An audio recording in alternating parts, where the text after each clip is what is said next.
नाज़रीन, तंगवाणी मां ख़बर शामिल कंदासीं, जिते पुलिस जो एक नओं कारनामो मैट्रिक जे शागिर्द मथां कूड़ो केस दाख़िल करे छॾियो।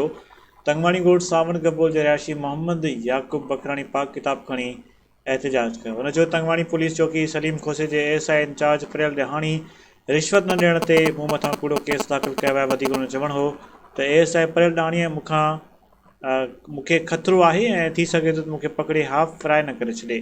हुन मौक़े ते वधीक हिन मीडिया खे ॿुधायो आहे त मुंहिंजो पीउ फ़ौजी आहे। मां सावण गबोल में रहाश वारो आहियां। चौकी सलीम में परियल ॾहाणी असांखे तंग करे थो वसाए कूड़ी एफआईआर दाख़िल कयईं। आईजी सिंध खे, डीआईजी लालकाणो खे, एसपी कश्मीर खे असां चयो था असांखे ही क़ुर जी सदके असांखे इंसाफ़ ॾियो।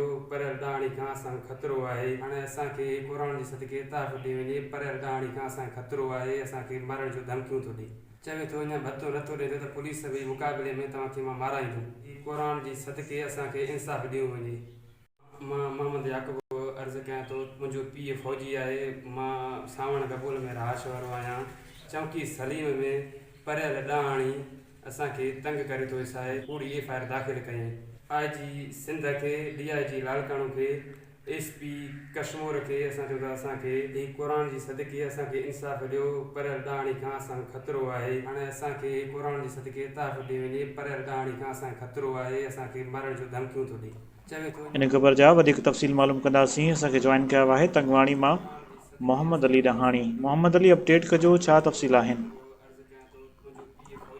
जी बिल्कुलु, मां तव्हांखे ॿुधाईंदो हलां त तंगवाणी पुलिस जो हिकु नओं कारनामो मैट्रिक जे शागिर्द मथां कूड़ो केस दाख़िल।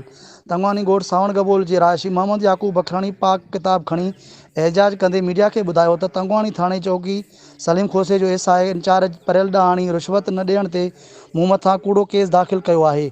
वधीक चवणो हो त एसआई परियल ॾहाणी खां मूंखे ख़तरो आहे, थी सघे थो मूंखे पकड़े करे हाफ़िराई कराईंदो। वधीक Mohammad Yaqoob Bakrani IG Sindh, DIG Larkana, SSP Kashmir Amjad Shaikh sahib खां मुतालबो कंदे चयो त मूं सां इंसाफ़ करे कूड़ो केस ख़त्म कयो वञे ऐं मूं सां इंसाफ़ कयो वञे। जी